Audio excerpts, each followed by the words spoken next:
Bumuhos po ang pagbati para kay Pangulong Duterte sa kanyang ika-72 kaarawan ngayong araw na ito.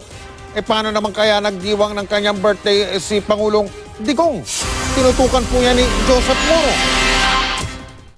Ito ang painting na birthday gift ni Chinese Ambassador to the Philippines Xiao Xinhua para kay Pangulong Duterte. Tampok sa painting ang Pangulo at ang kanyang common law wife na si Annalette Avencena at anak na si Kitty.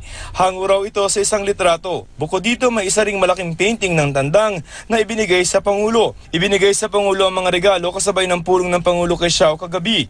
Sunod-sunod ang pulong ng Pangulo kahapon bago ang kanyang ika-78 kaarawan ngayon.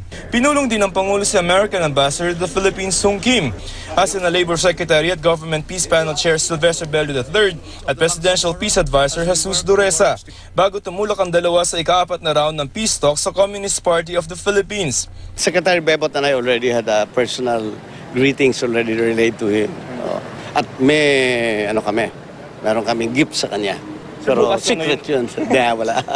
Sir, bukas hindi mo... Ayaw niya tumanggap ng gift, ha? Sabi ng palasyo, tahimik ang paggunita ng Pangulo sa kanyang birthday tulad ng nakagawian niya. It's usually a very quiet affair with family and friends. Very simple. Ang kanyang anak na sina Davao City Mayor Sara Duterte may hiling sa ama. Magpadala raw ito ng humbas sa kanya.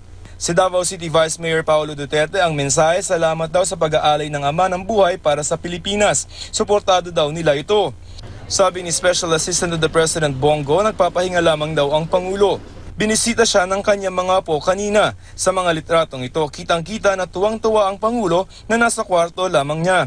Sa bahay ng Pangulo dito sa Matina sa Davao, may mga nag-aabang sa labas.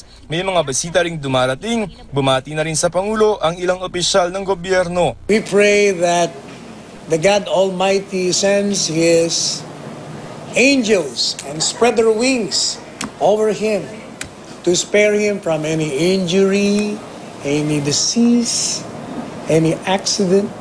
Ang wish ko lang sa kanya, magsimula na siya maging statesman-like, Dahil ito rin yung sinabi niya, di ba, na nung kumakampanya, na in due time, magme-metamorphose siya into a statesman. Birthday wish naman ni Vice President Leni Robredo para sa Pangulo. Sana mas maging malusog siya.